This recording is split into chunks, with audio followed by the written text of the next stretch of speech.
باندیوں کا آج کل کوئی تصور نہیں ہے, بالکل بھی فری ہونے کی کوشش نہ کریں. بہت سے لوگ ہیلے بہانے کر کے یار اگر ہم جنگ میں کسی عورت کو قید کر کے لے آئے تو باندی بن جائے گی.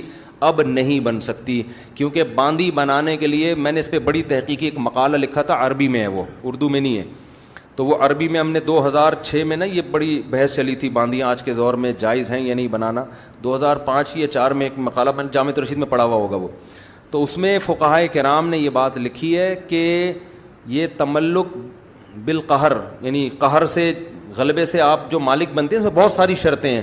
اس میں ایک بہت اہم ترین شرط یہ کہ کفار تملک بالقہر کو جائز بھی سمجھتے ہوں, یعنی کوئی ایگریمنٹ نہ ہو آپس میں, ان کے ہاں یہ ہو, یہ دنیا میں یہ رائج ہو, سمجھ رہے ہو. اور آج دنیا میں یہ رائج نہیں ہے, یہ غیر قانونی سمجھا جاتا ہے. پوری دنیا کا ایگریمنٹ ہو گیا ہے کہ کوئی کسی کو غلام نہیں بنا سکتا. تو اسلام میں غلام بنانا فرض نہیں ہے, سمجھتے ہو. پہلے تو یہ تھا کہ یہ غلام بن گئے تو یہ وہ لے گئے, یہ انہوں نے ان کے بندوں کو لے لیا. تو اب یہ ایگریمنٹ ہو چکا ہے کہ ایک دوسرے کو غلام نہیں بنائیں گے. تو غلام بنانا فرض نہیں ہے اسلام میں, اجازت تھی اس کی. اور حکمتیں کیا تھیں, مصلحتیں کیا تھیں, یہ بھی ٹاپک نہیں ہے, اس میں بڑی مصلحتیں تھیں.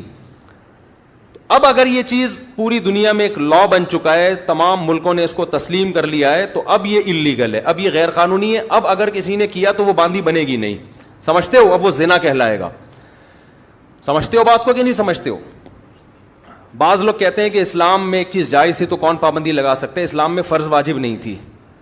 اور اگر ترغیبی بھی ہوتی نا تو ترغیب بھی غلاموں کو آزاد کرنے کی ہے, غلام بنانے کی کہیں بھی ترغیب نہیں ہے. آزاد کرنے کی تو بہت ہے کہ اسلام نام ہے غلام آزاد کرنے کا, قرآن کہتا ہے.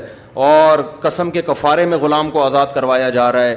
اور قتل ہو گیا آپ سے غلطی سے تو غلام آزاد کرو. تو آزاد کرنے کا تو ہمیں ملتا ہے, بنانے کی کوئی ترغیب نہیں ملتی. اب وہ کیا وجوہات سے اسلام نے اجازت دی تھی وہ ابھی ٹاپک نہیں ہے, بہت لمبی بحث ہو جائے گی.